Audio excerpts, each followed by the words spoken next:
chapitre 5. Et je veux que chez toi, tu lis ces passages et tu les fasses tiennes. Tu les fasses tiennes. Tu t'en appropries. Job. Dans Job 5, verset 17. Heureux l'homme que Dieu châtie. Dis Amen. Au fait, dans le langage biblique, Hébreux 12 parle de ça. L'homme que Dieu châtie ne veut pas dire que l'homme que Dieu chicote. L'homme que Dieu châtie signifie l'homme que Dieu instruit. L'homme que Dieu enseigne. Dis Amen. Et ce matin, vous êtes dans la maison où Dieu, au moyen de ses serviteurs, au moyen de la louange, au moyen de tout ce qui va être dit, Dieu vous instruit. Il dit que est béni celui qui reçoit l'instruction de Dieu. S'il te plaît, que celui que Dieu châtie ne veut pas dire celui que Dieu chicote.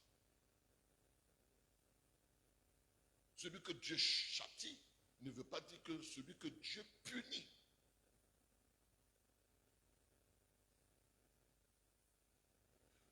C'est comme dans Hébreux 12, il dit que nos pères nous ont châtiés.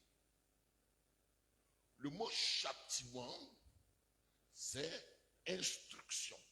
Nos pères nous ont instruits.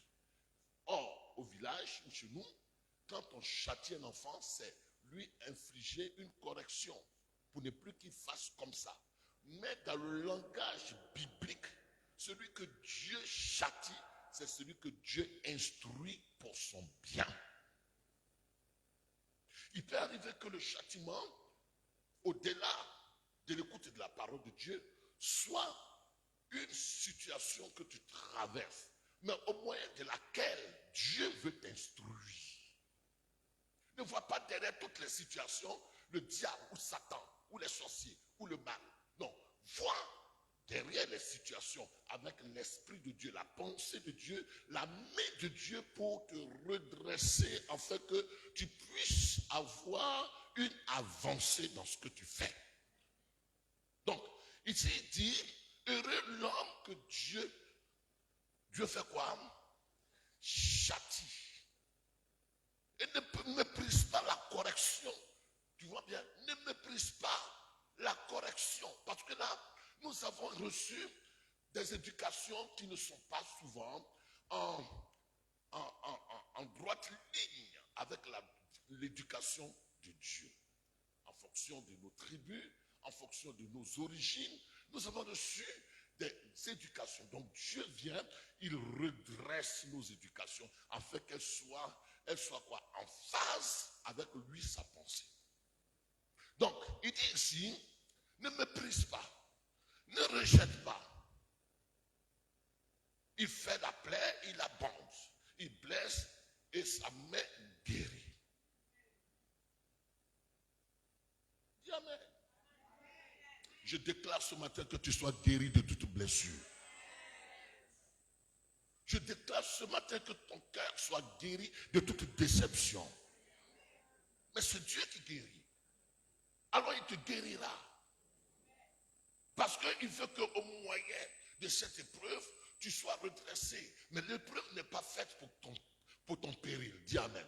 La Bible déclare que Dieu a tant aimé le monde, il a envoyé son Fils afin que quiconque croit en lui ne périsse pas. Ton péril est passé depuis la croix de Jésus-Christ à Golgotha.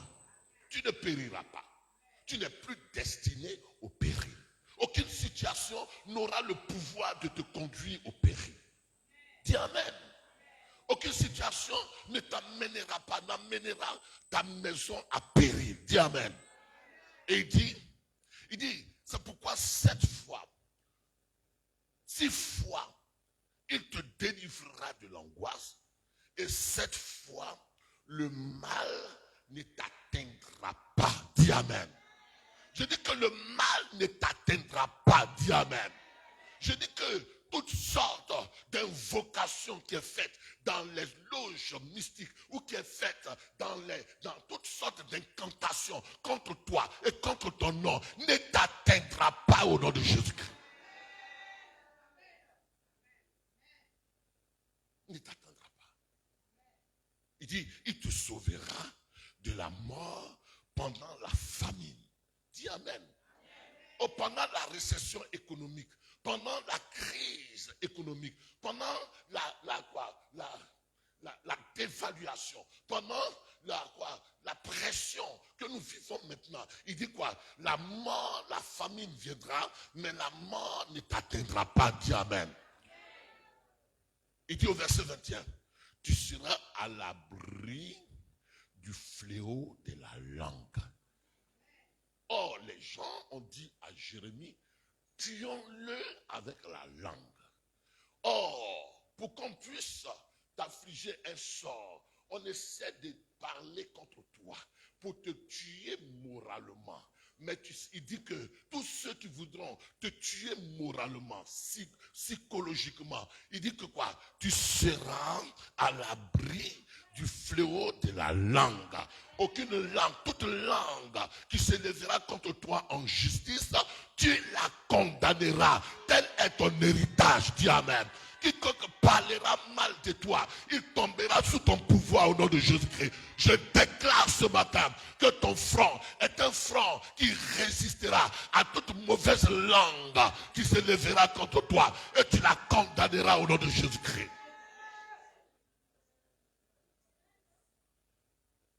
Tu seras sans crainte quand viendra la dévastation. Oh, on dit que non, ce pays est devenu dur. Dans les centres commerciaux, il n'y a plus ceci, il n'y a plus cela. Mais tu seras à l'abri de tout cela. Dis Amen. Oh, moi j'ai vécu cela pendant la Covid. On est resté enfermé. Mais c'est là que j'ai pu manger. J'ai bien mangé, j'ai grossi. Pendant que les temps sont durs, c'est là que Dieu amène les corbeaux. Et Dieu fait l'exception pour ceux qui lui appartiennent. Dieu fera l'exception pour toi. Et tu ne manqueras de rien. Tu chanteras le psaume 23. Et tu diras, l'Éternel est mon berger. Je ne manquerai de rien. Dis Amen. Dis Amen. Que la conjoncture soit défavorable. Elle ne sera jamais défavorable pour toi. Tu vivras chaque jour la conjoncture favorable. Dis Amen.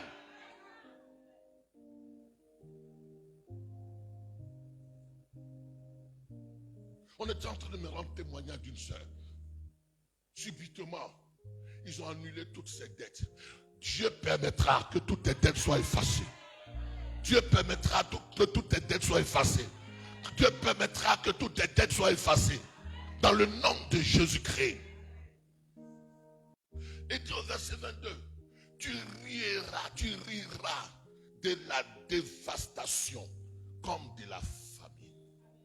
Tu riras. Dis avec moi, ris un peu. Dis,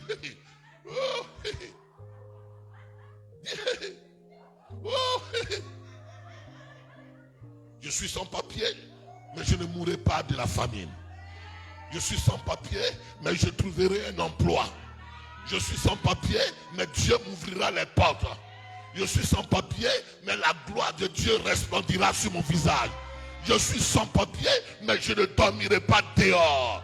Je suis sans papier, mais je ne serai pas ruiné.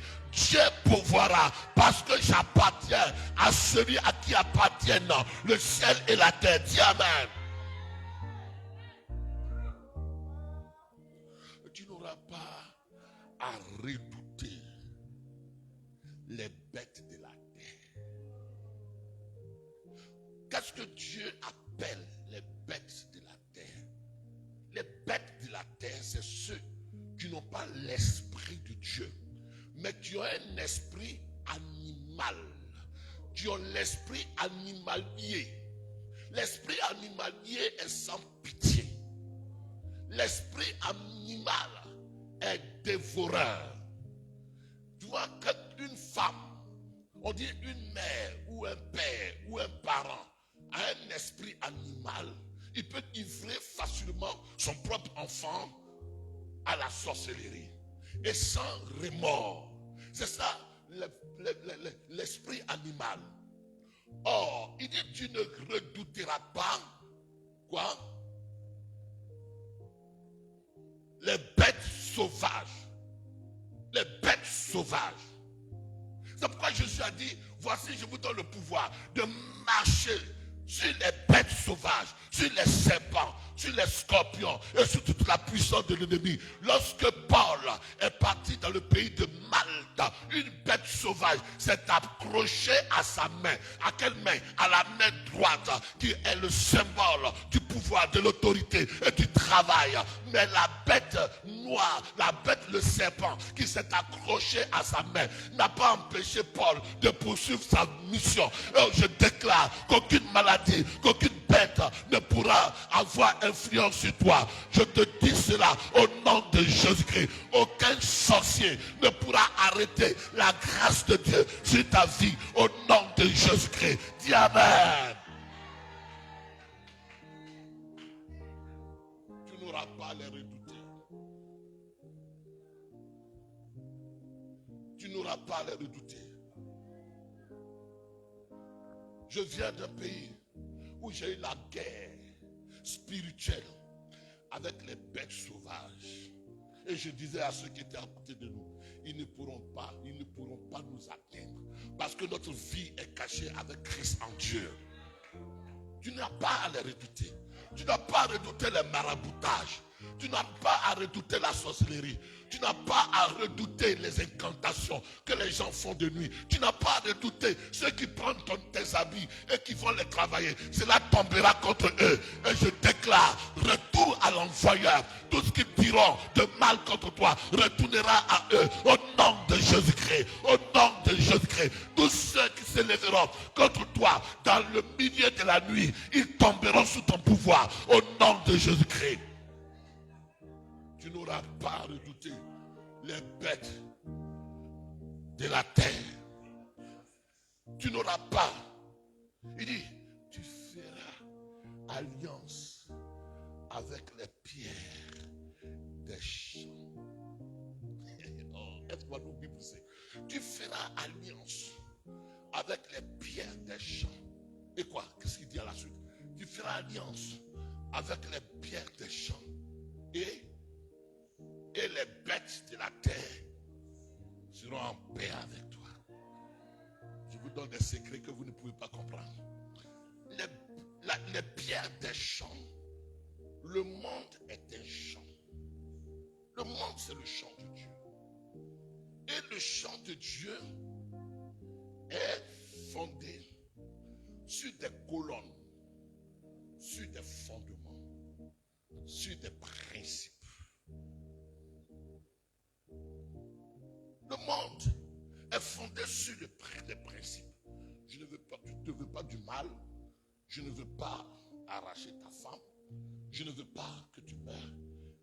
Et je ne veux pas voler. Donc, c'est les principes de ce monde. Et quand je suis en paix avec ces principes, quiconque outrepasse ces principes pour m'en vouloir, c'est lui qui tombera. Je ne suis redevable à personne. Je ne dois rien à personne. Je suis en paix avec les principes des champs du monde. On se comprend? Donc c'est le Christ qui se lève parce qu'il m'en veut, parce que je prospère. Il veut que mon avion tombe. Mon avion tombera et tombera sur lui et je serai sain et sauf au nom de Jésus-Christ. Parce que je suis en paix avec les principes des champs. Mais il dit, tu feras alliance.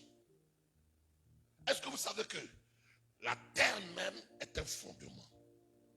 Et moi, je fais alliance avec la terre. Et je dis à la terre, chère terre, je suis sur toi parce que c'est mon Père Céleste qui t'a créé. Et si quelqu'un vivant sur la terre me veut du mal, la terre, je te prends à témoin, sois son juge dans le nom de Jésus-Christ. Si quelqu'un me veut du mal, la terre, tu as été créé par mon Père et tu as été créé pour me protéger. Si quelqu'un veut me faire du mal, étant sur la terre, oh, qui ne prospère pas dans son mal, dans le nom de Jésus-Christ, j'ai fait ainsi alliance avec la terre qui est une pierre de champ. Je fais aussi alliance avec l'air. Il dit l'air, c'est Dieu qui t'a créé. Tu as un fondement. Je fais alliance avec le soleil, avec la lune. La lune, c'est pour la nuit. Le soleil, c'est pour le jour. Et je fais alliance avec ces pierres des champs. Et ces pierres des champs travaillent à ma faveur. Je déclare que les pierres des champs travailleront en ta faveur dans le nom de Jésus-Christ. Ils travailleront à ta victoire, à ta prospérité, à ta sécurité dans le nom de Jésus-Christ. Dis Amen. Wow. J'avais un condensé de bénédictions pour vous. Mais je vous en livre quelques-unes. Dis Amen. Et les bêtes du champ seront en paix. Alors il dit, tu jouiras ainsi du bonheur dans ta maison. Et tu retrouveras tes troupeaux au complet. Rien ne manquera. Je dis que rien ne manquera. Si tu es pasteur, tu trouveras ton troupeau au complet. Si tu es homme d'affaires, tu trouveras ton troupeau au complet. Si tu es pas père de famille, tu trouveras tes enfants au complet. Si tu es qui que tu sois, tu trouveras au complet. On ne viendra pas voler parce que les pierres des champs avec lesquels tu as fait alliance gardent le troupeau de ton pâturage au nom de Jésus-Christ. Alléluia. Est-ce que tu es là ce matin? Alors,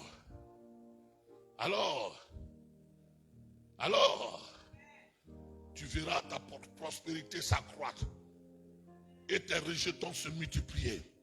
Au fait, le Dieu que nous adorons est un Dieu de la multiplication. Dis Amen.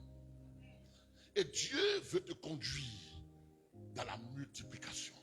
Mais pas n'importe quelle multiplication, de la multiplication accélérée que j'appellerais de la multiplication exponentielle. Dis Amen. Or, il ne peut pas avoir de multiplication si on ne t'a pas appris l'addition. Tu prêches quoi encore?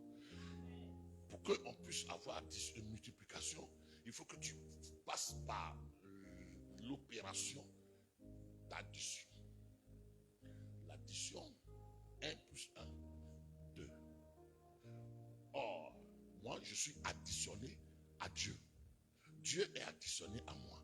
Et Dieu et moi, nous sommes devenus un. Donc, il faut que mon esprit soit additionné, soit ajouté à Dieu. L'esprit de Dieu soit ajouté à mon esprit. Ça, c'est la première addition.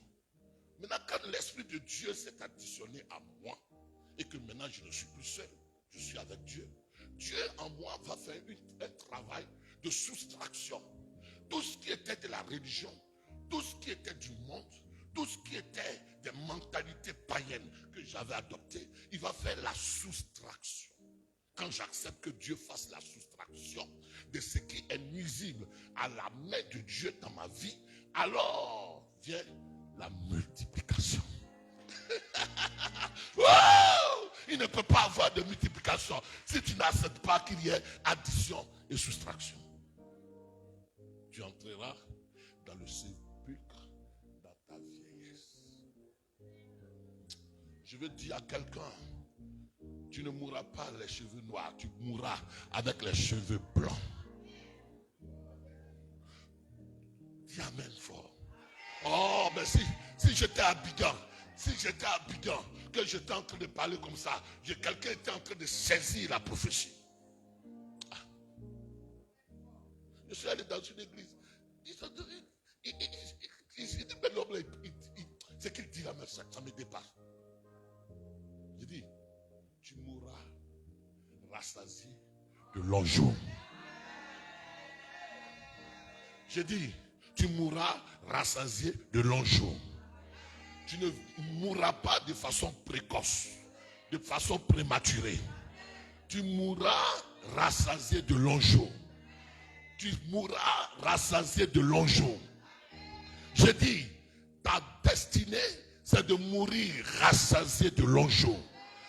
Dans le livre de Psaume, Dieu dit, tu verras tes enfants et tes petits-enfants. Et les petits-enfants de tes enfants. Je déclare que tu mourras rassasié. Est-ce qu'on peut acclamer le Seigneur?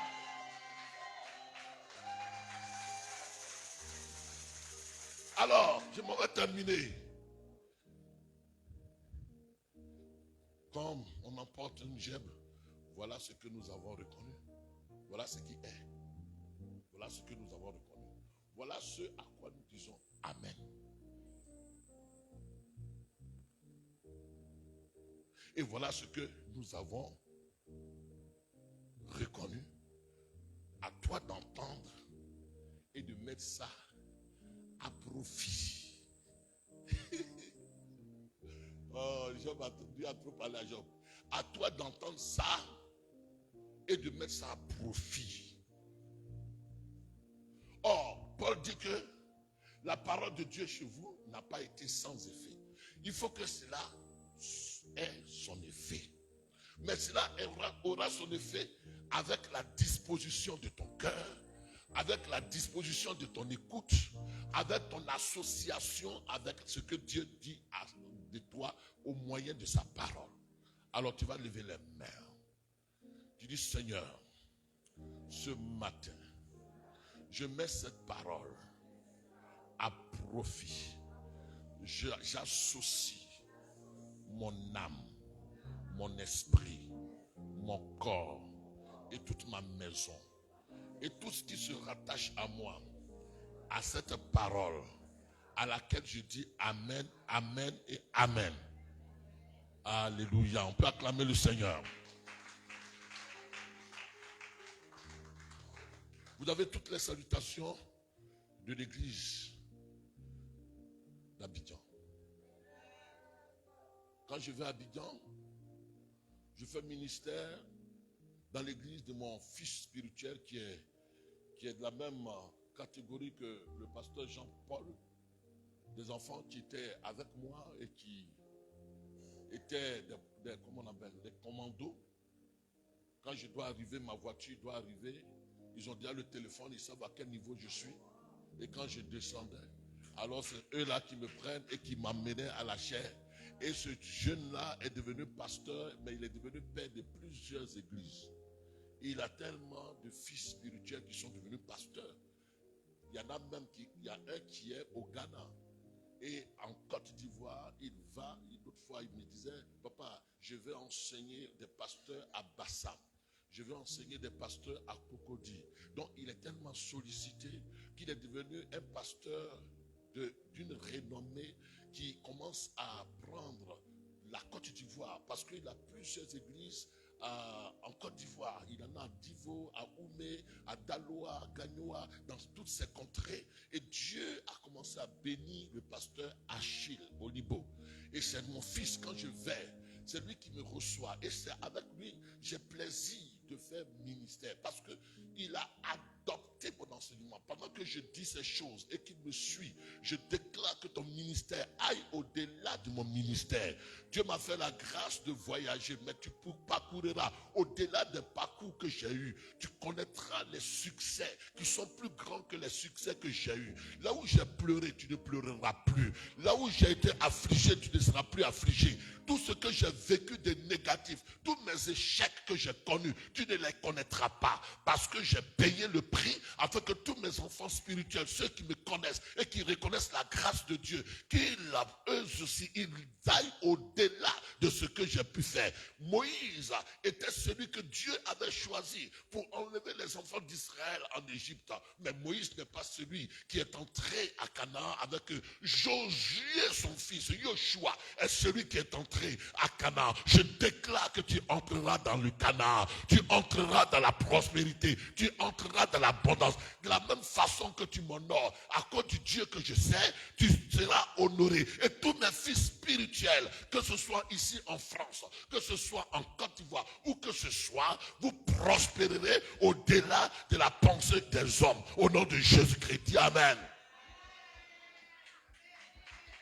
Quand j'arrive dans son église, je suis tellement inspiré que je prêche jusqu'à... Eux-mêmes me disent, mais lui, il sort ça là où? Mais je dis, c'est parce que vous m'avez adopté, je vous ai adopté. Alors, si je ne prêche pas chez lui, je suis à la maison. Pourquoi je suis à la maison? Parce que j'ai regardé autour de moi. Même mes amis, je n'ai plus la force de leur demander, de leur dire que je suis là. Je veux prêcher dans ton église. Parce qu'on n'a pas la même façon de comprendre les choses. Ça ne sert à rien d'aller faire des prestations, la pro-dada dans une église et puis après toi, ils vont faire le contraire de ce que toi tu crois. Donc je ne trouve pas ça nécessaire. Je ne trouve pas ça nécessaire. Et donc, j'étais là et dans ma douche, toujours dans ce même endroit, en Côte d'Ivoire, Dieu m'a donné un message pour l'église. Et c'est là que je veux parler ce matin. J'ai vu qu'en Côte d'Ivoire, par exemple, il y a des grands rassemblements. Il y a des grands rassemblements. Il peut y avoir des églises où il y a 5000 personnes. Et je dis, Seigneur, quelle nourriture reçoivent ces 5000 personnes? Pas que je sois prétentieux. Mais je dis, Seigneur, à ces 5000 personnes à qui on dit, coupez les liens, vous êtes sous la malédiction. Seigneur, est-ce que c'est l'évangile? À ces 5000 personnes à qui on dit, mais je vois ton sous-corps et que où je suis là, je suis dans ton village. Il dit que Seigneur, est-ce que c'est l'évangile? Et il y a un même qui s'est levé. Il a dit que les élections en France là, Dieu va faire un bouleversement. C'est une femme qui sera élue. J'ai attendu jusqu'à dimanche à 18h, à 20h. Et j'ai vu que ce n'était pas la femme dont il parlait qui était élue. Ah, peut-être que l'homme dont il parlait, il est efféminé, mais je ne pensais pas. Jusqu'à même, il y a un Josué de Baouré. Et si vous avez l'œil spirituel, vous n'allez pas voir ces églises remplies avec joie. Vous voyez ces églises remplies avec une amertume dans l'âme. Avec la pensée du Seigneur, de voir qu'il y a du travail à faire. La moisson est grande.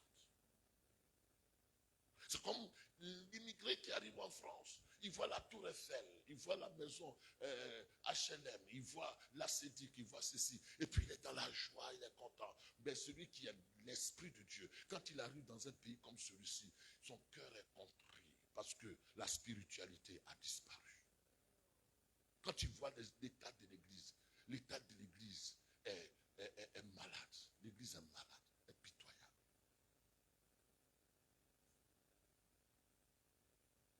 Alors je lui ai posé la question à Abidjan. À quel moment avez-vous pleuré dans votre vie? Et les uns m'ont répondu. J'ai pleuré quand j'ai perdu ma mère. L'autre a dit, j'ai pleuré quand j'ai perdu un parent. L'autre dit, j'ai pleuré quand j'ai perdu un parent. Mais aucun ne peut dire. Aujourd'hui, avec quoi? Avec fierté, que j'ai pleuré quand j'ai vu l'état de l'église. Personne ne pleure pour l'état de l'église. La seule fois que j'ai pleuré pour l'état de l'église, ça n'a pas duré. Lorsque mon pasteur était en France ici. Et puis, quand il est venu de son voyage, et qu'il voyait que j'avais assuré l'intendance derrière lui, c'est lui-même qui m'a appelé, dit là-bas, j'étais là-bas. Dieu m'a dit, tu seras pasteur.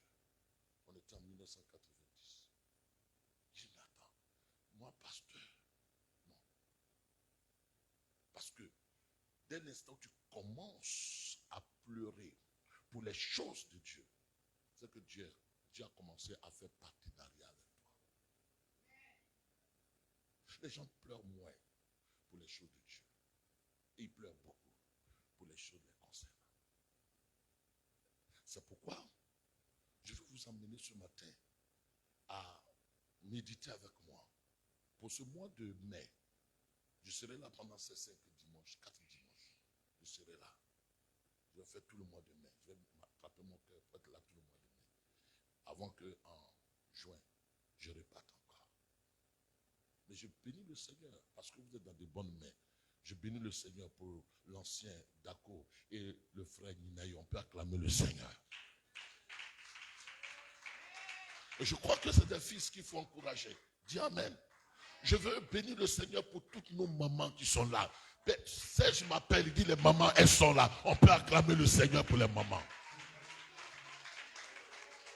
Je veux qu'on bénisse le Seigneur pour le groupe musical. Toutefois qu'il est en train de faire des prestations, je le vois. Je vous vois tous les dimanches et je suis dans la joie. Et je veux bénir le Seigneur pour toute l'église que vous êtes, pour votre diligence, votre persévérance, votre consistance dans le Seigneur, au nom de Jésus-Christ.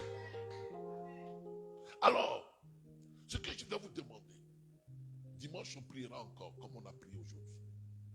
Mais allez chez vous, pour ce mois de mai, fixez au moins 4 sujets de prière qui vont être votre objectif pour le mois de mai.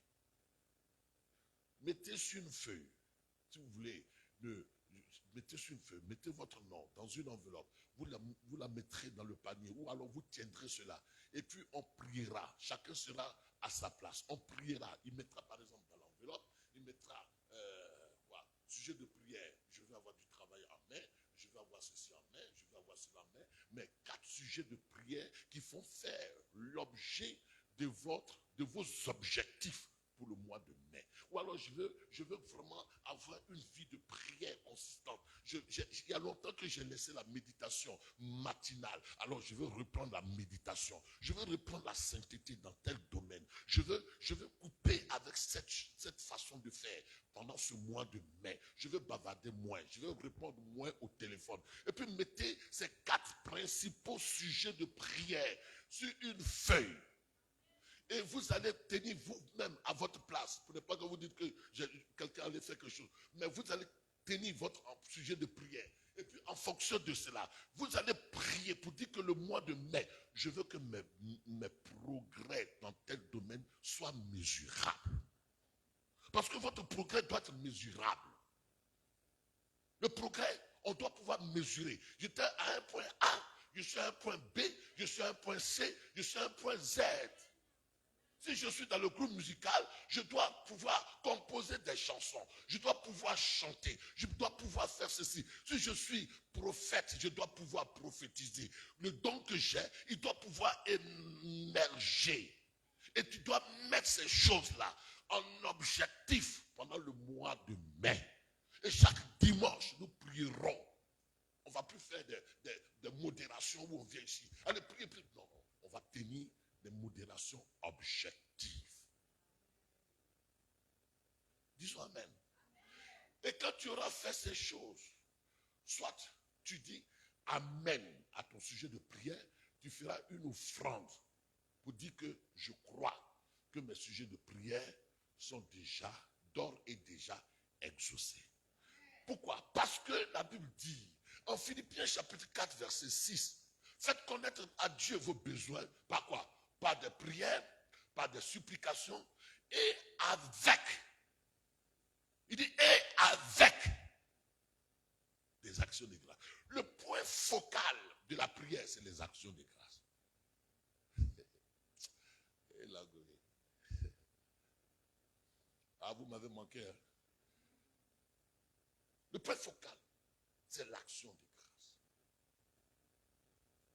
Si tu ne sais pas faire une action de grâce, c'est que tu n'as pas la foi que Dieu a déjà exaucée.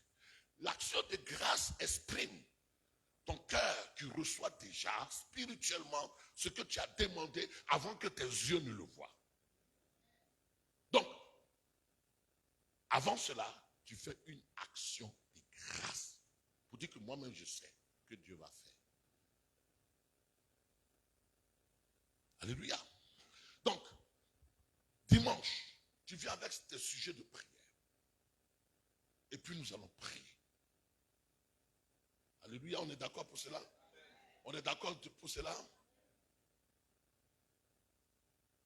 Et puis, le dimanche 13, au dimanche 14, je crois, vendredi 13 au vendredi 14 de ce mois de mai. Vendredi 13 au samedi 14 mai. Vendredi soir à partir de 19h. Tous les pasteurs, dont je suis le président, ont décidé qu'il y ait dans cette salle une pastorale. La pastorale va concerner tous les leaders, mais ceux qui veulent exceller non seulement dans leur leadership, mais dans leur maturité spirituelle. On va parler à des gens qui sont assis et qui veulent grandir spirituellement et qui veulent servir Dieu. Ça sera vendredi, de 19h à quelle heure? À 21h30. Et samedi, toute la journée, jusqu'à 17h, 18h. On sera ici. De 9h jusqu'à 18h. On sera ici. Et l'orateur principal de cette pastorale, ce sera votre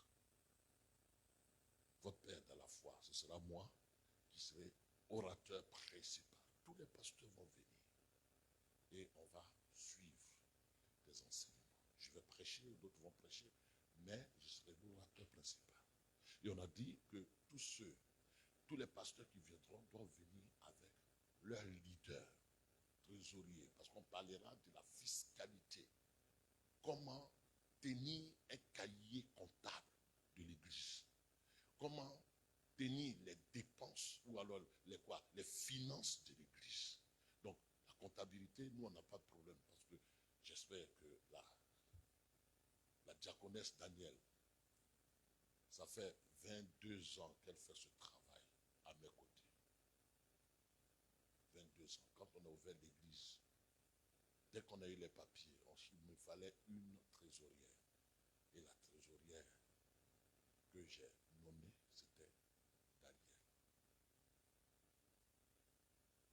Et depuis 22 ans, elle fait ce travail. Je veux la mettre à la retraite, mais elle me dit que je suis Caleb. J'ai un esprit de Caleb. Même à 80 ans, je peux encore. Donne-moi cette montagne. On peut acclamer le Seigneur pour sa fidélité et sa loyauté. Vous ne pouvez pas imaginer les souffrances qu'elle endure pour l'église. Parce que quand elle va rencontrer le propriétaire ou notre bailleur au sujet du loyer qu'on doit payer, parfois ça ne suffit pas. Le gars se fâche, elle se fait petite, elle se fait écraser. Et après, nous, on fait le culte, on continue. Mais ce n'est pas chose facile. Là encore, elle et moi, depuis Abidjan, je lui ai dit, pardon, il ne faut pas me donner des troubles. Parce que Abidjan, j'ai d'autres troubles. Donc, laisse-moi les troubles d'ici. Parce que le mois qui vient de finir, on n'a pas fini le mois d'avril. On n'a pas payé. Pourquoi? Parce que les uns et les autres s'obstinent à ne pas payer, donner de leur dîme. Mais si tu ne donnes pas de ta dîme, comment pourrons-nous avoir un lieu de culte pour faire le culte? Il ne faut pas partir. Permets que je finisse ça. Ok. Si tu ne donnes pas ta dîme, si tu ne donnes pas ta dîme, bon, il est arrivé un jour en Côte d'Ivoire, j'ai pleuré parce que j'ai vu Madame Yao chanter. Et puis j'ai eu envie d'être ici. Mais envie d'être ici, c'est pas parce que j'ai le plaisir de partir comme ça. C'est vrai que je veux ouvrir église à Abidjan. Mais en même temps, pour ouvrir église, il faut que je puisse faire d'autres choses. Donc j'ai dit même toute ma vie, je vais faire autre chose pour prendre ça pour faire église. Toute ma vie va être en sacrifice. Mais Paul dit en 1 Corinthiens 9 que celui qui travaille, il mange le travail, il mange le fruit du travail. Vrai ou faux? Celui qui est dans l'armée s'occupe de lui, non? Vrai ou faux? Bon, donc, le pasteur aussi, l'armée doit s'occuper de lui. L'armée de Dieu que nous sommes. Vous voyez, je suis un mois là-bas, je dois payer mon loyer. Mais on ne vous dit pas toutes ces choses. Or, si tu payes ta dîme, je peux aller, je peux revenir prêcher. Et je peux créer deux églises là-bas. Tout le monde va être béni. Mais tu ne donnes pas ta dîme. Tu es une entorse, un obstacle à l'avancement du royaume de Dieu. Tu es nuisible, inutile. Donc, rends-toi utile. Alors, il y a ça. Et puis, compte tenu du fait que, vous voyez bien, l'une des préoccupations que j'ai, c'est qu'on n'a pas...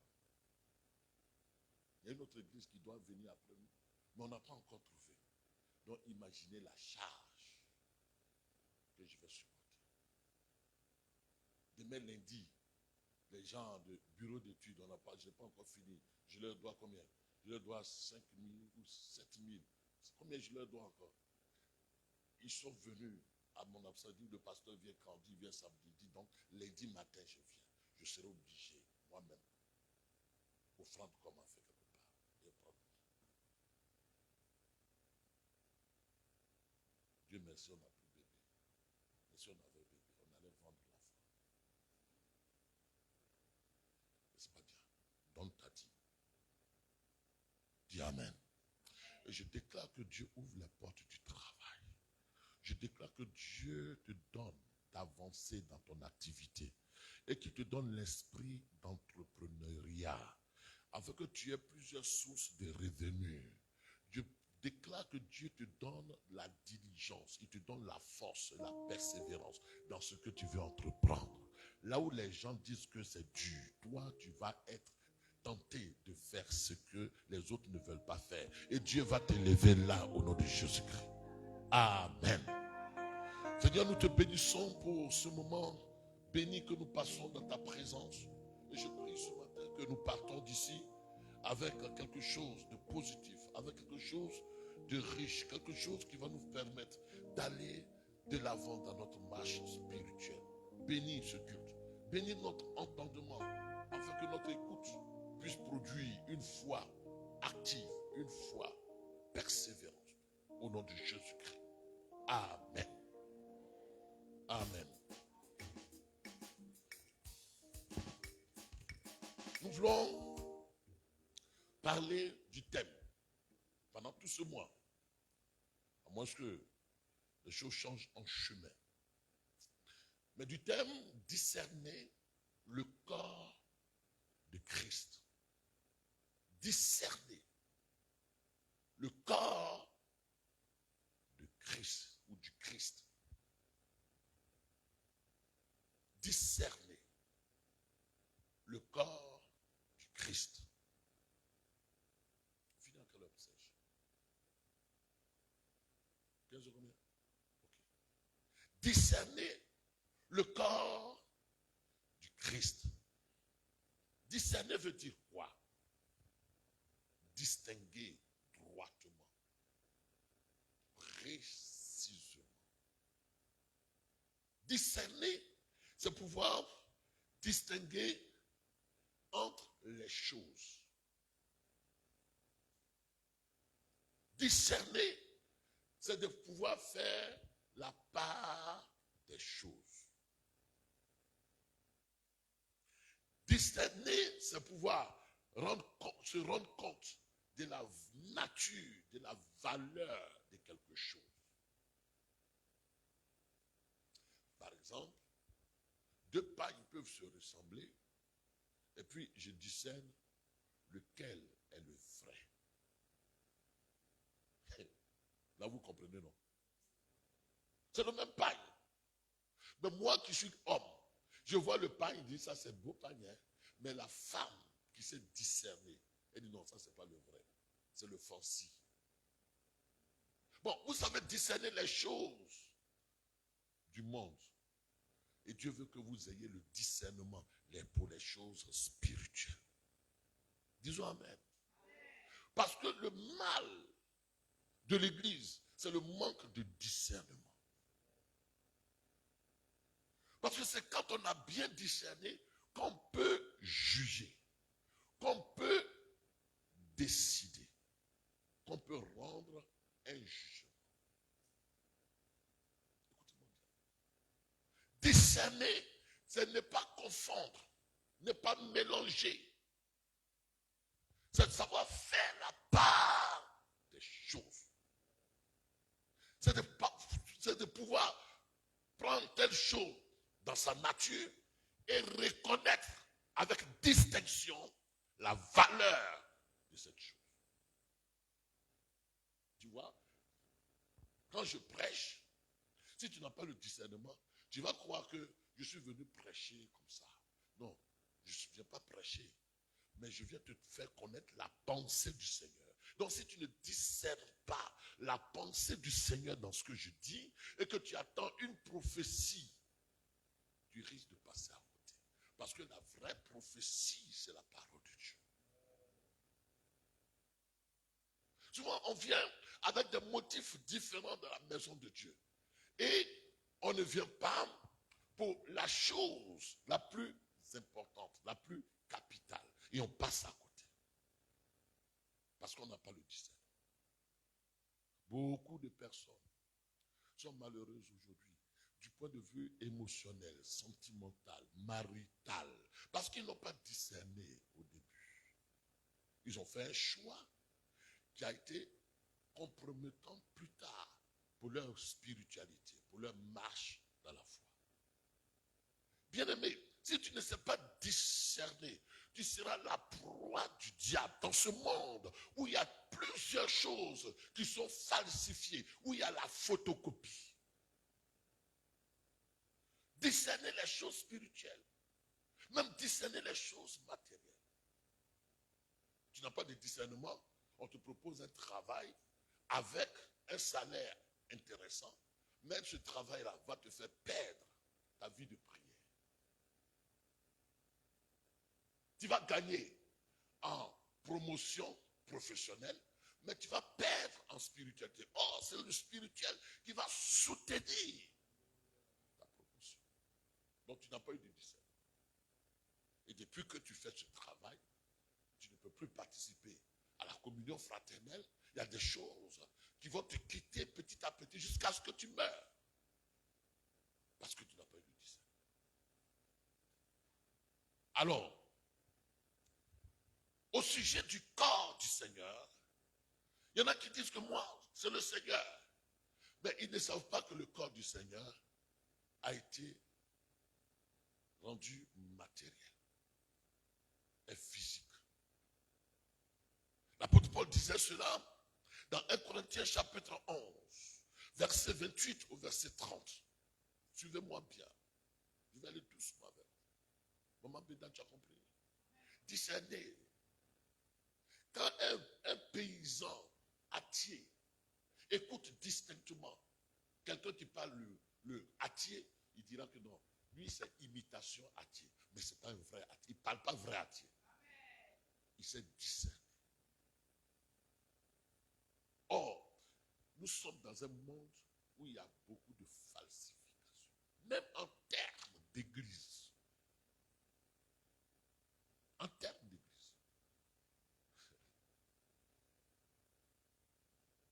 J'ai rendu mon témoignage à Serge de ce que j'ai vécu en Côte d'Ivoire, mais je ne vais pas le dire, puisqu'on est filmé.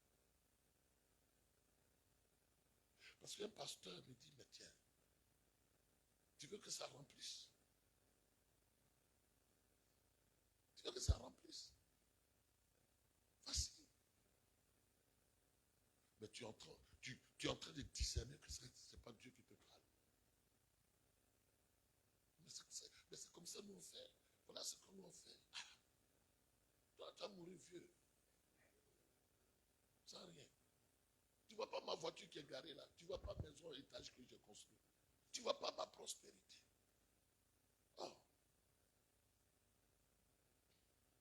Les gars là, il faut les mystifier. Il faut les mystifier.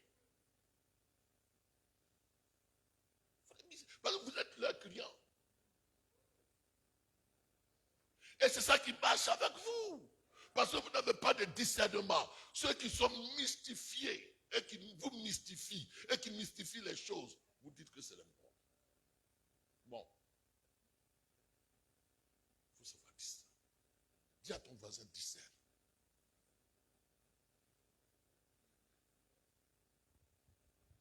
Dis amen.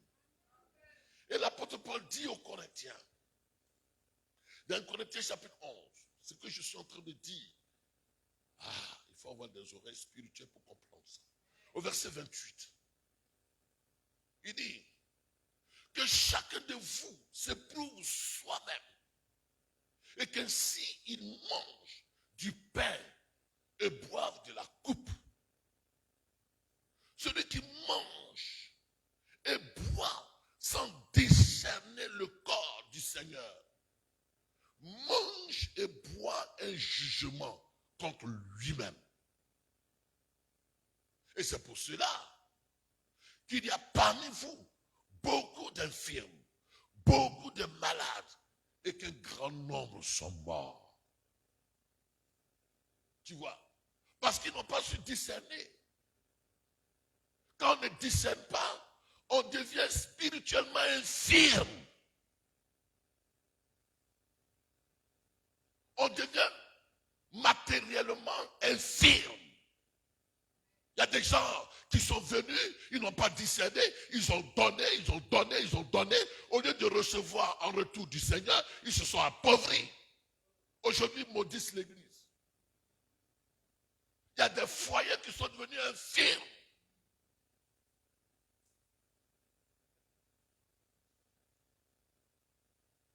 Il y a des couples qui sont infirmes.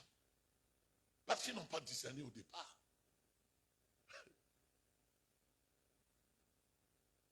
Un infirme, c'est celui qui ne marche pas droitement. Il boite. Il se débrouille pour marcher. Et même il a besoin d'un appui de quelqu'un d'autre. Il n'a plus l'équilibre. Parce qu'au départ, ils n'ont pas discerné.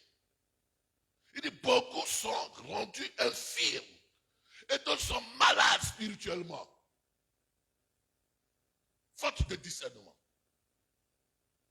Faute de reconnaître ce qui est du Seigneur et ce qui n'est pas du Seigneur.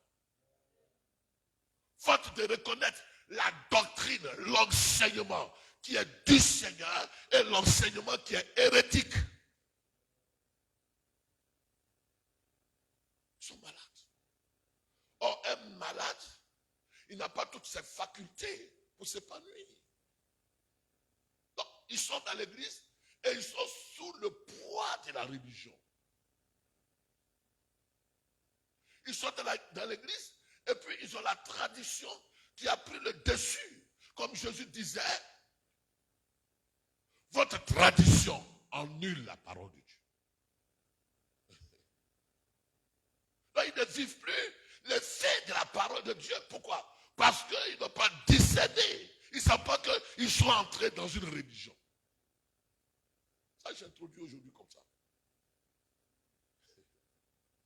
Les amis, le problème de l'humanité, ce n'est pas d'abord le problème d'Adam. On dit il a mangé une pomme. Ce n'est pas pomme. C'était allégorie. C'était une image. Mais le problème d'Adam, c'est qu'il n'a pas eu, il a eu une mauvaise perception. Perception.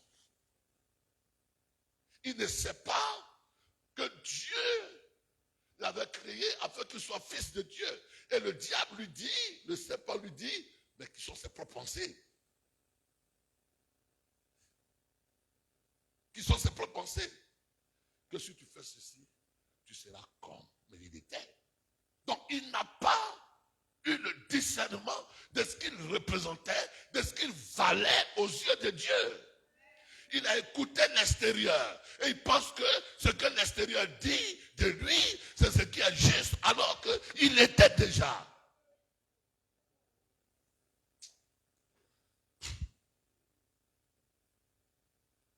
Sans le discernement, on va faire une banqueroute. On va quitter dans la voie du Seigneur.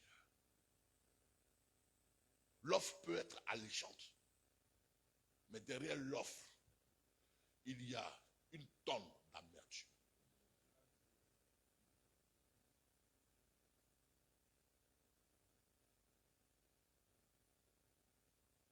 Il faut discerner. Disons Amen. Au fait, les gens nous ont amenés à discerner les démons. Non, moi je dis discerner le corps du Seigneur. Si tu sais discerner le corps du Seigneur, tu pourras vaincre les démons. Je suis allé à Abidjan, dans l'histoire que je ne vais pas vous raconter. Et puis il me dit, t'es né quand? Je change ma date. Il ne disait même pas que j'ai changé. Je change l'année. Et puis il prend.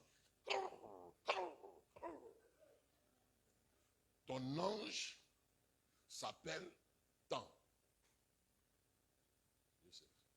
Il dit, moi c'est l'ange qui me suit là, il s'appelle comme ça. Il dit, quand tu pries, il faut dire son nom. J'ai même oublié. Déjà, la connaissance de la parole de Dieu t'amène à discerner le vrai du faux. À discerner le faux. C'est pourquoi, derrière celui qu'on vous appelez le diable, son autre nom, c'est l'ignorance. Combattons le diable. Non, ne combat pas le diable. Combat l'ignorance. Parce que quand tu seras délivré de l'ignorance, le diable, il sera exposé. Et ses œuvres n'auront plus de force contre toi. Est-ce qu'on se comprend ce matin? Alors, il dit, certains sont malades, certains d'autres sont infirmes. Mais il y a un grand nombre qui sont quoi? Qui sont morts. Il y a un grand nombre qui sont morts. Ils sont dans la foule, dans la mêlée. Mais spirituellement, ils sont morts. La mort spirituelle est la plus grave. Ils sont morts. Pourquoi? Pourquoi ils sont morts? Parce qu'ils n'ont pas discerné le corps du Seigneur. Disons Amen. Donc, ici, l'apôtre Paul parle dans le contexte de la Sainte Seine. Le pain qui est symbole du corps du Seigneur, le vin, symbole du sang du Seigneur. Il dit quoi? Ne prenez pas ça comme quelque chose d'ordinaire. C'est le corps du Seigneur. C'est comme si vous mangez le Seigneur. Mais on va aller plus loin. Ce n'est pas que de la Sainte Seine. Donc, ça veut dire quoi? Ce qui est saint et qui représente le corps du Seigneur. Comprenez-moi bien. Et qui est matérialisé, le Seigneur matérialisé dans ce qui est saint, si vous le méprisez, si vous le déconsidérez, vous allez être infirme spirituellement, vous allez être malade et vous allez mourir. On se comprend? Je vais doucement parce que je veux vraiment que vous compreniez. Corinne, tu comprends? Par exemple, on va voir. Le Seigneur va être matérialisé en Alain. C'est le Seigneur. Pourquoi les Juifs ne sont-ils pas parvenus à la conversion? Parce qu'ils n'ont pas cru en l'incarnation de Christ. Il était Christ. Il était Dieu manifesté en chair. Ils n'ont pas discerné. Donc, ils sont passés à côté du salut. On arrive petit à petit. Donc, Dieu manifesté en chair, la théophanie. Mais ils n'ont pas discerné cela. Qu'est-ce qu'il dit? En 2 Corinthiens chapitre 5, verset 16. Maman Béda, qu'est-ce que j'ai dit aujourd'hui? Il faut savoir distinguer. Il faut savoir faire la part des choses. Il faut savoir reconnaître la valeur, la nature, la valeur de la nature des choses. Il faut savoir ce qui est Dieu et ce qui n'est pas Dieu. Ce que Dieu veut et ce que Dieu ne veut pas. Il y a beaucoup de photocopies.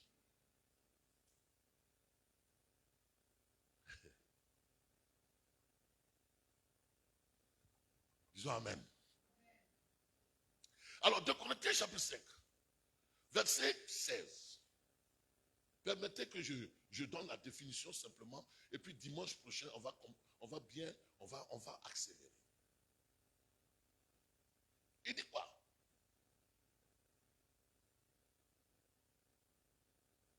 On ne va pas commencer par ici, on va commencer au verset 13. En effet, si je suis hors de sens, c'est pour Dieu.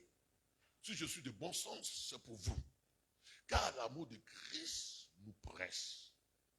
Et nous estimons que si un seul est mort pour tous, tous sont morts. En effet, comme Adam a péché, tout le monde est devenu pécheur. Vrai ou faux? Adam a péché. La Bible déclare que tous ont péché et sont privés de la gloire de Dieu. Mais quand Adam péchait là, est-ce que j'étais là? Mais j'étais dans ses reins. Donc tous ceux qui sont nés de la relation homme et femme sont déclarés pécheurs. On se comprend? Maintenant Jésus vient pour susciter la nouvelle créature. On est créature. La nouvelle race, la race élue. Il met tout ce monde-là dans ses reins. Et il prend la forme humaine. Pour que, par sa forme humaine, il prenne sur lui toute la création, toute l'humanité, mais manifestée dans sa chair, représentée dans sa chair. Donc quand Jésus va à la croix, c'est toute l'humanité qui va à la croix. C'est pourquoi il a dit, il est mort pour tous. Il n'est pas mort pour les chrétiens. Il n'est pas mort pour les pasteurs. Il est mort pour le musulman, pour le chrétien, pour le bouddhiste, pour tous ceux qui vivent, mais en tant qu'humains. Disons Amen. Ok. Donc, quand il meurt, c'est tous qui sont morts. Et quand il ressuscite, c'est une nouvelle page qui est ouverte. C'est pourquoi il dit, et qu'il est mort pour tous, afin que ceux qui vivent ne vivent plus pour eux-mêmes, mais qu'ils vivent pour celui qui est ressuscité pour eux. Tu vois? Mais les gens, ils sont encore dans l'ignorance que Christ est mort déjà pour eux. Ils n'ont qu'à faire l'ambano. L'ambano, c'est se conformer en ce que Christ a fait et se voir dans ce que Christ a fait pour qu'eux, ils puissent expérimenter la vie nouvelle en Christ. Ils n'ont qu'à croire et à recevoir ce que Christ offre gratuitement. Ce n'est pas par leurs efforts. La religion a dit, non, si tu ne cherches pas femme, si tu ne bois pas alcool, si tu ne vas pas en boîte de nuit, si tu ne fais pas ceci, tu seras sauvé. Ce n'est pas vrai. Ce n'est pas vrai. Parce qu'il y a des gens qui ne vont pas femme, qui ne boivent pas alcool, qui ne font pas ceci, et qui ne seront pas sauvés. C'est parce qu'on est sauvé et qu'on est conscient qu'on est sauvé, qu'on ne fait pas ces choses. C'est pourquoi il dit ici, au verset qui suit, car, au verset qui suit, il dit car, au verset 14, il dit quoi? C'est pourquoi il dit que, car l'amour de Christ nous presse. L'amour de Christ nous fait son écho. L'amour de Christ nous pousse à faire ce que Dieu veut. Qu'est-ce que je veux faire comprendre? Il y a des choses que nous ne pouvons plus faire parce que nous aimons le Seigneur. Parce que l'amour du Seigneur a rempli notre cœur. Mais hormis cela, sans cela, on va faire ce qu'on veut. Mais quand l'amour du Seigneur a pris la place dans mon cœur, l'amour du Seigneur fait que je suis fort sur les choses pour lesquelles j'étais autrefois esclave. Parce que l'amour du Seigneur est une force. Dis amen. L'amour du Seigneur me rend capable. L'amour du Seigneur fait que ce que humainement je ne pouvais pas produire, je le produis. Pourquoi? Parce que l'amour du Seigneur, quand vous aimez une femme ou quand vous aimez un homme, vous allez au-delà des efforts humains. Parce que poussé par l'amour. Donc quand quelqu'un vous dit, je ne peux pas, l'apôtre Paul dit, je puis tout par celui qui me fortifie. Parce que son amour me fortifie. Parce que son amour me rassure. Ce n'est pas moi qui le fais, mais l'amour de Dieu me rend capable. C'est pourquoi il va dire au verset 16, qui est le verset que je voulais qu'on dise, ainsi donc. 2 Corinthiens chapitre 5, verset 13 à 16. Tu vois, on a toujours lu le verset 17, mais je suis en train de vous dire quelque chose. Est-ce que vous me suivez bien? Est-ce que tu aimes le Seigneur? Voyez bien, notre soeur, elle vient de quoi? Ton coin ensemble. Nemours. C'est à 2h30, 3h d'ici.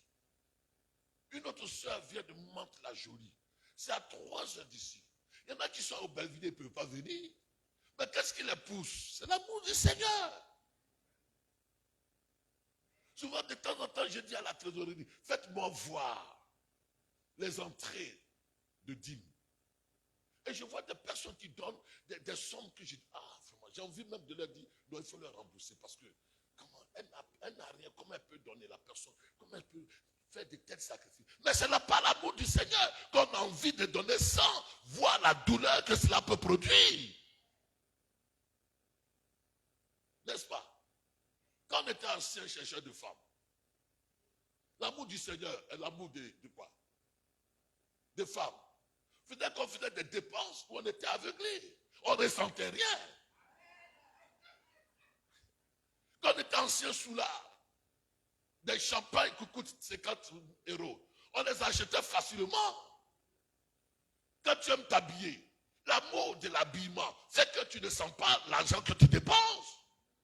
Mais par-dessus cela, l'amour du Seigneur doit te contraindre, doit te presser, doit t'amener à faire ce que le Seigneur veut que tu fasses. Alors, il dit quoi? Ainsi donc. Ainsi donc. Vraiment les amis. J'ai parlé là-bas quand je viens parler encore ici. Ainsi donc. Maintenant.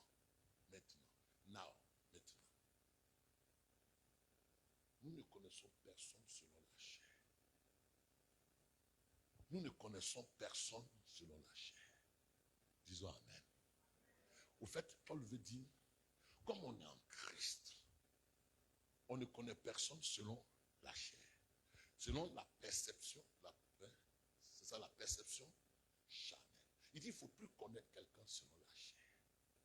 C'est-à-dire que quand je vois le frère Alain, je ne le connais plus selon la chair. Je vois au travers de lui Christ. Parce que si tu veux voir les hommes selon la chair, tu vas te tromper. La chair, elle est trompeuse. La beauté est vaine et trompeuse. Mais il faut connaître les hommes, non selon la chair, mais selon l'esprit qui habite en lui. Nous sommes trompés. Comme on manquait de discernement, on a connu les hommes selon la chair.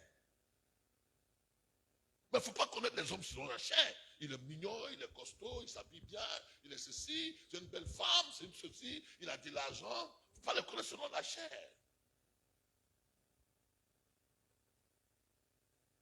Tout récemment, chez nous, il y a des pasteurs. Il y a un pasteur qu'on a attrapé il n'y a pas longtemps. On dit il est gangster. Gangster. Brigand. Il a des armes. Mais quand tu le vois, tu ne vas pas croire. Mais il faut le connaître selon l'esprit. Oui. Il y en a même qui sont chez nous. Il y en a qui sont pédés. Mais ils prêchent bien. Je les connais. Mais quand tu le vois, tu l'écoutes. Mais il faut l'écouter selon l'esprit. Le Saint-Esprit te dira. Donc il dit, nous ne connaissons personne selon la chair. Parce que si tu veux écouter l'oratoire, il y a des beaux parleurs.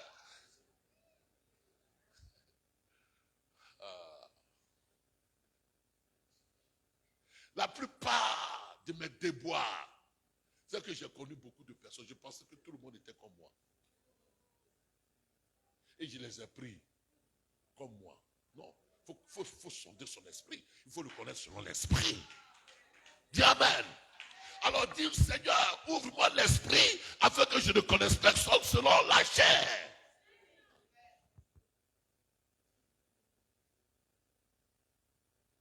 Tu vois? Selon la chair. Il dit donc, si nous avons connu Christ selon la chair, nous ne le connaissons plus de cette même façon. Tu vois? Parce que l'apôtre Paul, il était en proie aux critiques de ses contemporains. On dit, mais toi tu es apôtre, est-ce que tu as marché avec Jésus? Les vrais apôtres ont marché avec Jésus. Est-ce que tu es comme l'apôtre Pierre, l'apôtre Jacques, l'apôtre Jean? Est-ce que tu es comme eux? Est-ce que toi tu as marché avec Jésus?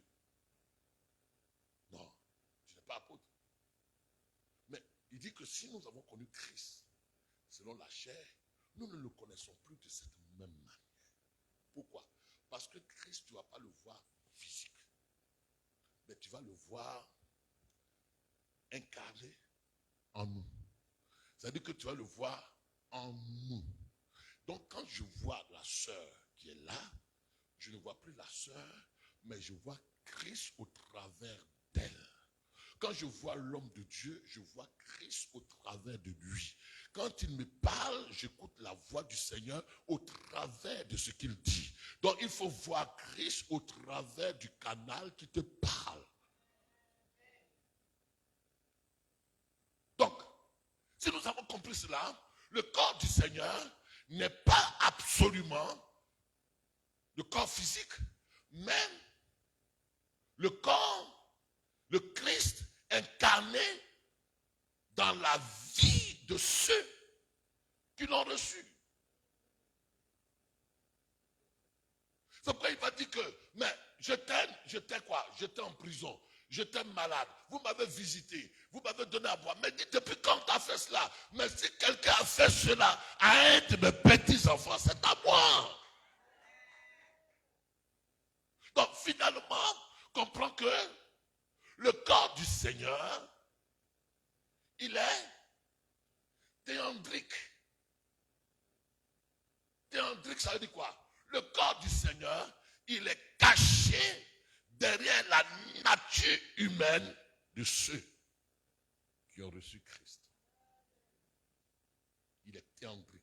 Donc, il est d'une nature humaine, mais d'une nature divine. Donc, désormais, comprendre que le corps du Seigneur, que je veux plaire au Seigneur, le corps du Seigneur, il est théandrique.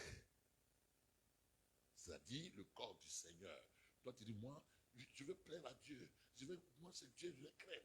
Je vais respecter Dieu. Donc, comprends que le corps du Seigneur, il est à la fois, moi, humain, mais à l'intérieur de moi, la nature divine. Le corps du Seigneur, pour être simple, c'est l'église du Seigneur. Le corps du Seigneur, c'est l'église du Seigneur. Parce que la Bible déclare dans 1 Corinthiens 12 que nous sommes les membres du corps du Seigneur. Chacun de nous est un membre.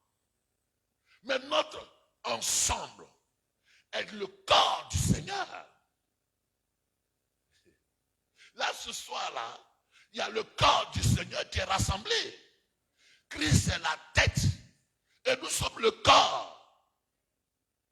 Donc si tu dis que j'aime le Seigneur, que tu n'aimes pas le corps du Seigneur, tu es un menteur. C'est ça.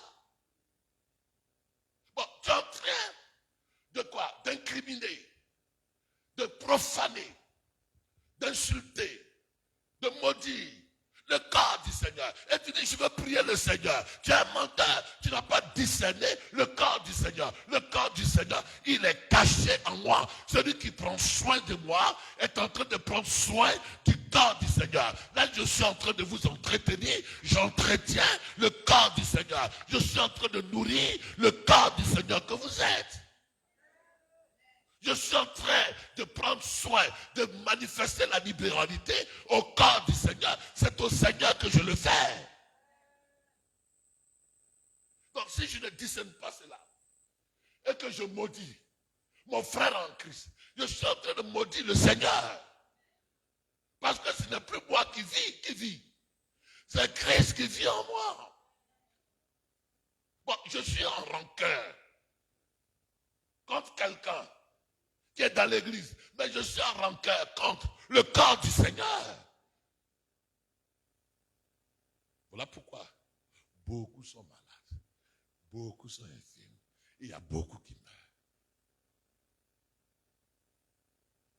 Est-ce qu'on se comprend? Donc il faut savoir discerner. Bon, moi je suis qui? Il y en a qui ne me discernent pas. D'autres me prennent pour père biologique. Tu me regardes, tu sais de toi, que je parle de toi. Il y en a qui me prennent pour leurs camarades. Il y en a qui me prennent pour leurs compatriotes. Mais ils ne discernent plus le corps du Seigneur. Donc ce qui sort de moi n'a pas d'effet dans leur vie. Pourquoi? Parce qu'ils voient l'homme, mais ils ne voient pas le Seigneur dans ce que je dis. Ils ne voient pas le Seigneur dans moi. Amen. Donc si on avait discerné le corps du Seigneur, on prendrait soin des uns des autres. On honorerait Christ qui vit en chacun de nous. Et on prendrait soin de tout ce qui contribue à l'épanouissement de l'ensemble du corps du Seigneur. Et le Seigneur en serait réjoui. Le Seigneur nous bénirait parce que le fait que j'ai nourri, le fait que j'ai fait ceci, le fait que j'ai disposé telle chose pour que le cœur du Seigneur, le corps du Seigneur soit dans de bonnes conditions, alors c'est au Seigneur que je le fais. Il peut arriver que ça fasse mal, que l'homme soit ingrat, mais lui il n'est pas ingrat. Donc elle a dit dans Hébreux chapitre 6, il n'est pas quoi? Il n'est pas infidèle pour oublier l'œuvre que vous accomplissez. Il y en a qui s'asseyent à la maison. Il dit, moi je ne viens plus à l'église. On a trop donné à l'église. On a trop donné. Hier on me disait, il n'est pas injuste pour oublier l'œuvre que vous faites. Oui, bien, moi, je comprends ces choses clairement. Parce que les grâces que je vis depuis quelques années, vraiment, c'est parce que j'ai pas, bon, je ne dis pas que, mais Dieu me soulage, il me console, parce que j'ai trop donné. Mais je peux pas aussi dire que j'ai trop donné, parce que ce qu'il a fait est trop grand pour moi. Mais j'ai donné. J'ai aimé le corps du Seigneur. Et le Seigneur à un moment dit, mon fils, comme tu aimes mon corps, alors je vais te faire ceci, je vais te faire cela, je vais te faire ceci. C'est lui qui le fait quand il veut et comme il veut. Mais quand tu prends soin du corps du Seigneur, le Seigneur prendra aussi soin de toi. Alors, la chose que tu pourrais faire, c'est de prendre soin du corps du Seigneur, que de prendre soin des corps des morts. C'est pourquoi il va dire, laissez les morts enterrer les morts et prendre soin du corps du Seigneur. Il y a des choses que tu ne peux pas faire pour le corps du Seigneur, mais tu peux le faire pour des morts. C'est ça. C'est ça. Tu as des soucis pour des morts, mais tu n'as pas le souci pour le corps du Seigneur. Attendez jusqu'à dimanche, on finit. Si tu es vraiment de Dieu, tu vas changer. Alors, qu'est-ce qu'il dit? Je vais vous donner un autre passage et puis on va s'arrêter. Oui, il est venu encore.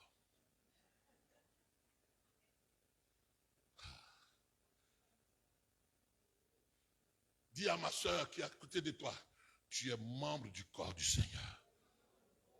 Et j'honore le Seigneur au travers de toi. Je prends soin de toi comme je prendrai soin du corps du Seigneur. Tu es la visibilité du Seigneur invisible.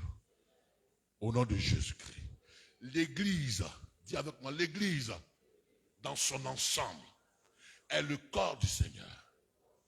Amen. Regardez un peu cette histoire. Dans Jean chapitre 12. Cette femme, Maria, elle allait, la soeur de Lazare, elle a cassé son parfum de grande valeur. Vous êtes d'accord avec ça? Vous comprenez ça? Au pied du Seigneur. Les théologiens disent que le salaire de ce parfum-là, c'est 1 an de SMIC de travail. Voilà. 1 an de SMIC, 1 an, en leur temps, 1 an de SMIC. Et elle prend le vase, et puis elle le casse. Et comme elle le casse, pourquoi? Parce qu'elle a souvenir de ce que Jésus a fait dans Jean chapitre 11 pour son frère Lazare, le ressuscitant des morts. Donc sa reconnaissance la plus totale, c'est de dire merci au Seigneur. Donc elle prend le parfum, elle le met au pied du Seigneur, vrai ou faux? Et comment Judas maintenant il se plaint. Il dit mais c'est quoi ce gaspillage? Suivez-moi. Mais suivez avec moi, que Judas se plaint. Pas qu'il se plaignait de ce que elle a gaspillé, mais au fait il se plaignait pour ses intérêts. C'est lui ses intérêts. Les autres disciples aussi n'ont pas compris la pensée de Judas. Ils ont suivi Judas pour dire, ah Seigneur, pourquoi le gaspillage? Mais au fait, les disciples qui ont suivi Judas ne connaissaient pas les pensées de Judas. Judas, parce qu'il était voleur, et qu'il voyait que si on vendait ce parfum, ça allait servir au tronc, donc au panier de l'église, de choses. Et lui, il allait voler davantage. Les autres aussi disent que mais c'est une perte, pourquoi il fait ça? Mais eux, ils n'avaient pas les mêmes pensées que Judas. C'est pourquoi, bien aimé, si vous ne connaissez pas la pensée de quelqu'un, ne le soutenez pas, ne le suivez pas. Parce que vous risquez d'entrer en contradiction avec vous-même. Vous êtes sérieux, vous le supportez. Vous dites, mais vous ne savez pas pourquoi, quel est l'arrière-plan qui est dans sa pensée.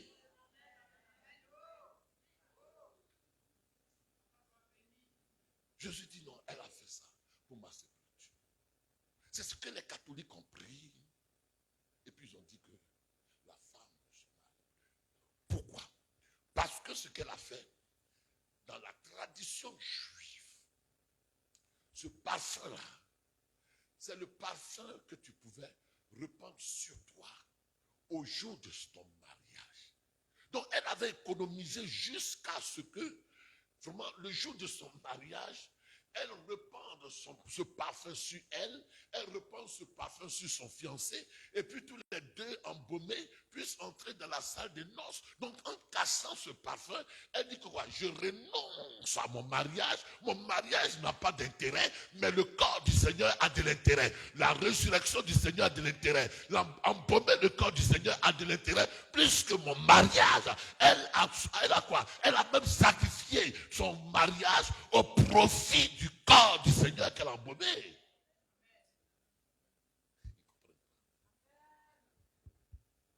Il y a des sacrifices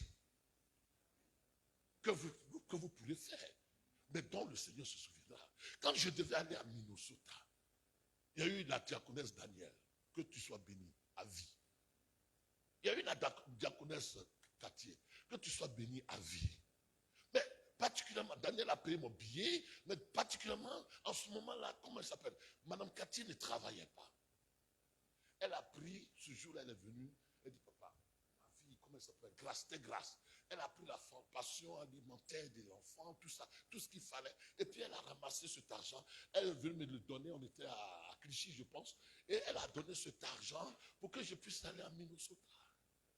Dimanche dernier, dimanche qui est passé, j'étais à la consécration d'une des fidèles que quand je suis allé à Minnesota, elle s'est convertie, elle a été gagnée au Seigneur Et elle a été consacrée dimanche dernier à Abidjan en tant que prophétesse. Ça, c'est le fruit de la sémence que vous avez faite. Il y a une que j'ai rencontrée, elle était quoi? Elle était lesbienne.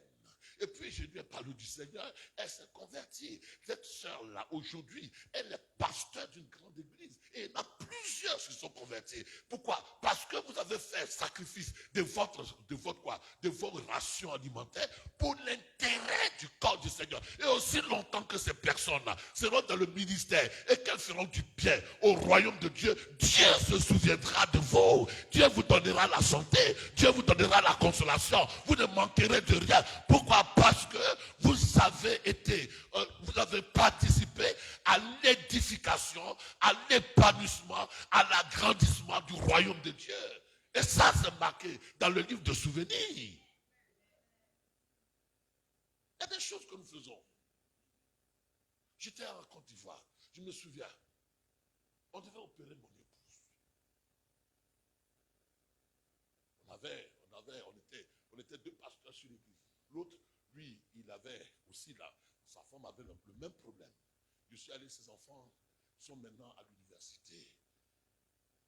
On était dans le même problème, on priait pour le même sujet.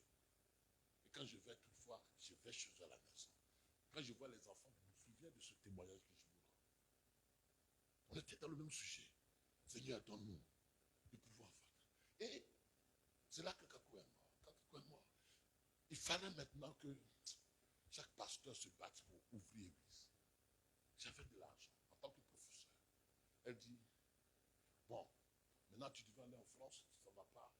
Prends l'argent que tu as, que tu devais m'opérer, et puis, bâtis l'église. Le Seigneur lui a parlé.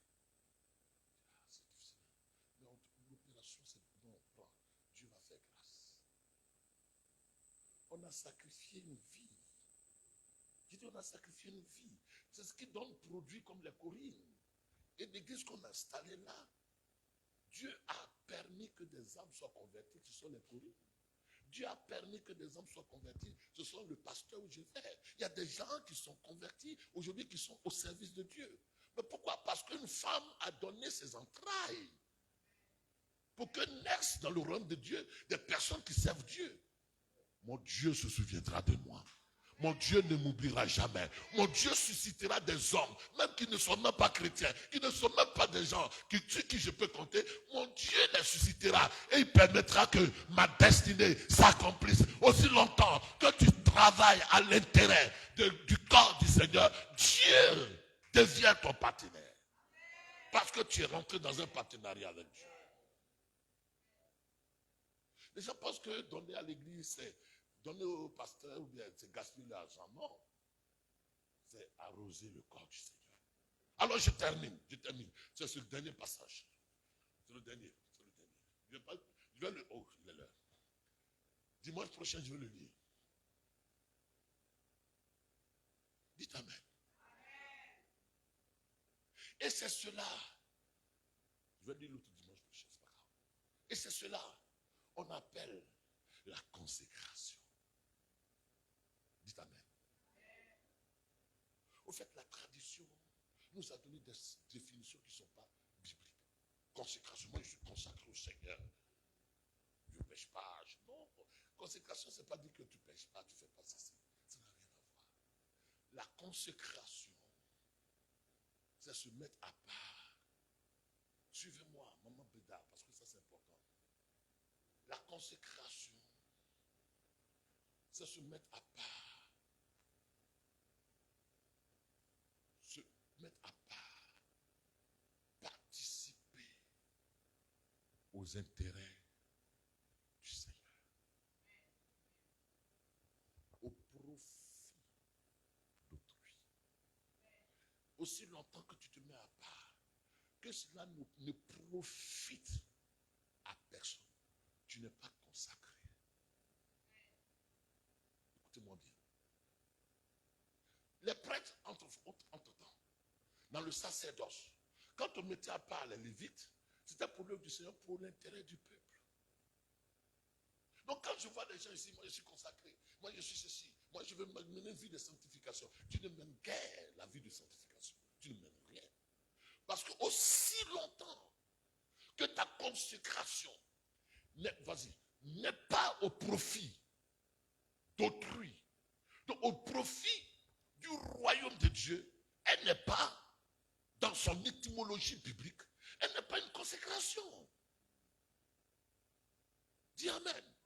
Alors si on veut voir des personnes consacrées, c'est des personnes qui participent à l'intérêt du sacré, à l'intérêt de l'œuvre de Dieu, à l'intérêt du royaume de Dieu, à l'intérêt du profit. C'est-à-dire que dans la vie, elle profite à quelqu'un. Dans la vie, participe à l'évolution, à l'épanouissement, à l'édification de quelqu'un. Alors, le but de notre vie chrétienne, c'est une vie de consécration. Est-ce que tu comprends? La finalité de notre vie chrétienne. Parce que Dieu, sachant que nous allons rester encore sur la terre, et puis on va vivre certaines choses, d'autres vont rétrograder, vrai ou faux? Donc il nous aurait enlevés. Mais nous sommes consacrés au Seigneur pour participer à un objet sacré. C'est pourquoi on dit consacré. C'est mon confrère. C'est mon concitoyen. On partage la même citoyenneté. Tu vois? Donc quand tu vois quand, ça veut dire que mutuellement, ensemble. Donc nous sommes sacrés pour être rattachés à ce qui est sacré. Or, ce qui est sacré doit contribuer à l'ensemble du peuple. Maman, Nina, tu comprends? Elle écoute de musique. Hein? Donc, si longtemps que ta consécration ne participe pas au bienfait, à l'édification, à la bénédiction du corps de Christ, tu n'es pas consacré. Tu es un moine. Tu es moine. Tu es moinonisé. Tu es moinique. Tu es moineau. Dis Amen. Alors ce matin, le corps du Seigneur, c'est l'église du Seigneur. Le corps du Seigneur, c'est le peuple de Dieu. Le corps du Seigneur, c'est le royaume de Dieu. Et celui qui est à côté de toi est un membre du corps du Seigneur. Et si tu veux faire du bien au Seigneur, commence par faire du bien à celui qui est à côté de toi. Mais tu le dépasses. Et puis tu dis, je vais au Seigneur. Mais tu es en train de te mentir. Parce que le Seigneur n'est nulle part que celui qui est avec toi. Et celui qui est avec toi. Oh, tu le critiques. Oh, tu le maudis. Oh, tu le piétines. Oh, tu le négliges. Oh, tu le calomnies. Oh, tu es en rancœur contre lui. Oh, tu es dans la médisance contre lui. Oh, tu ne veux pas qu'il prospère.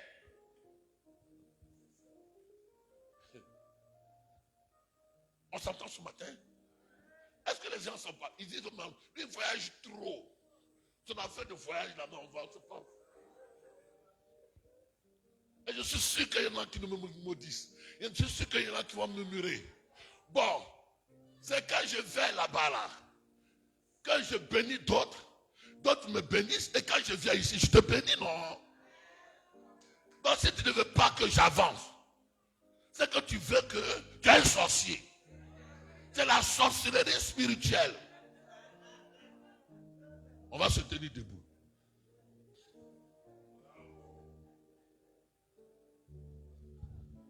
Lève les mains vers le Seigneur. Et dis au Seigneur, donne-moi de discerner ton corps. De reconnaître en autrui ta personne. C'est pourquoi le théologien Jean dit, si tu dis que tu aimes Dieu et ton frère qui est avec toi, si tu dis que tu ne l'aimes pas, c'est que tu es un menteur. Ton mari, ta femme, ton pasteur, tes frères en Christ. Et tu dis que Dieu m'a donné un ministère. Mais ton ministère, il ne participe aucunement pas à l'édification d'autrui. Ton argent ne participe pas à l'avancement du royaume de Dieu. Ton élévation, on ne voit pas le bénéfice dans l'église.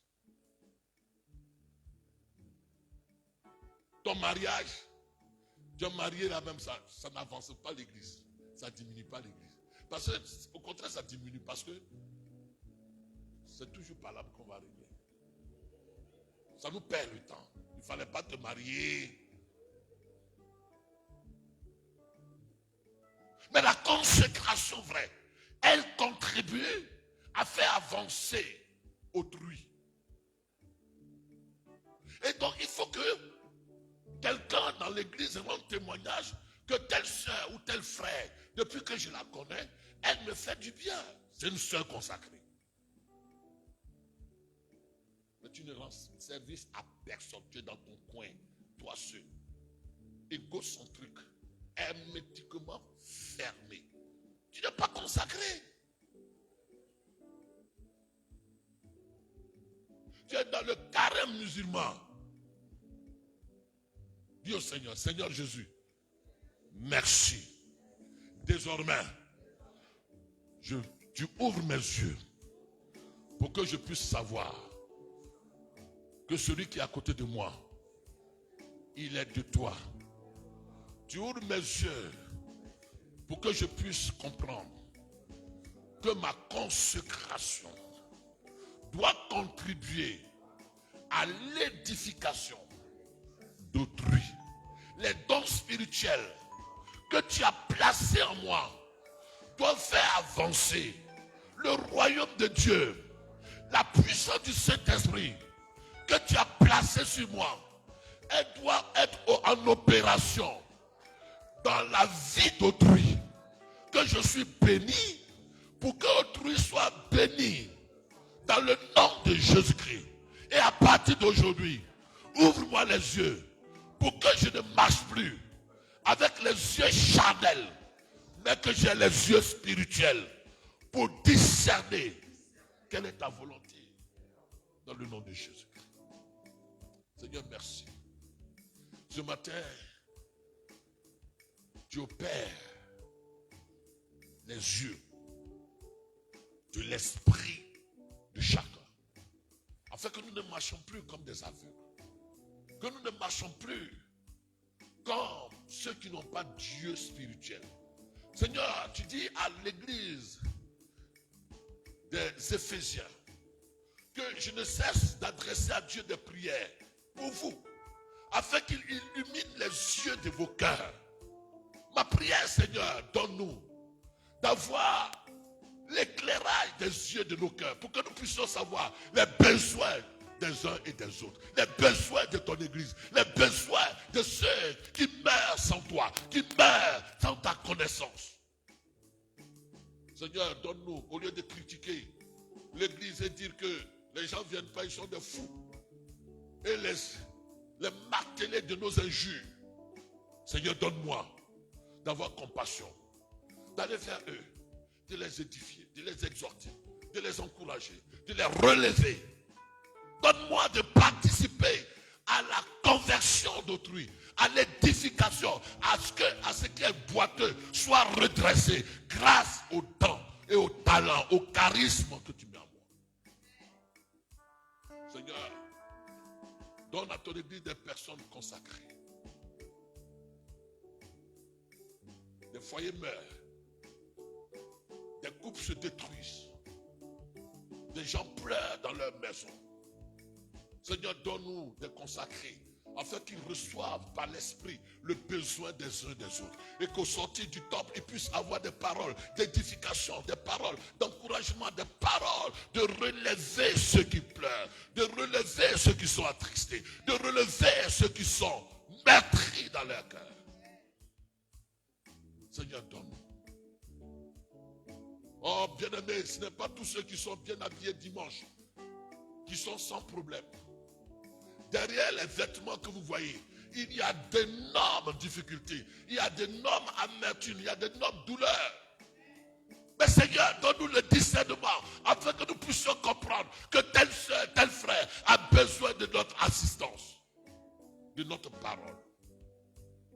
Ne pensez pas que tous ceux qui dansent dimanche, ils dansent la danse de la joie. Il y en a qui dansent la danse de l'amertume, la danse des pleurs. Est-ce qu'il y a dans l'église des personnes consacrées? Oui, s'il y a des hommes consacrés, ils discerneront quelle est l'amertume qui est dans leur cœur.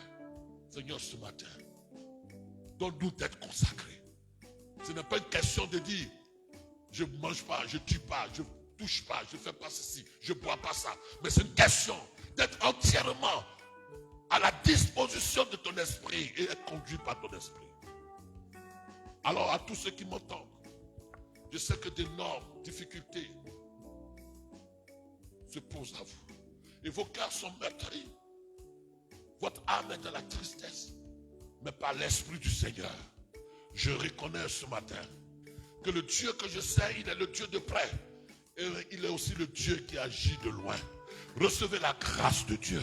Recevez le relèvement de Dieu. Recevez la restauration de Dieu. Recevez la guérison de votre cœur. Et soyez dans la joie. Soyez fortifiés. Soyez endurants. Et soyez persévérants. Dieu est capable. S'il a fait pour moi, il pourra le faire pour toi. S'il a fait pour d'autres, il pourra le faire pour toi. S'il a ressuscité Lazare, il pourra vous amener à la résurrection. La Bible déclare, si l'Esprit qui a ressuscité Christ d'entre les morts habite en vous, il donnera aussi la vie à votre corps mortel. Je prie ce matin que ton foyer reçoive la vie de Dieu, que ta maison reçoive la vie de Dieu, que tes finances reçoivent la vie de Dieu. Et là où la mort avait fait son apparition, l'Esprit de Dieu vient dissiper la mort, afin que toi aussi tu puisses rendre témoignage de la fidélité et de la miséricorde de Dieu.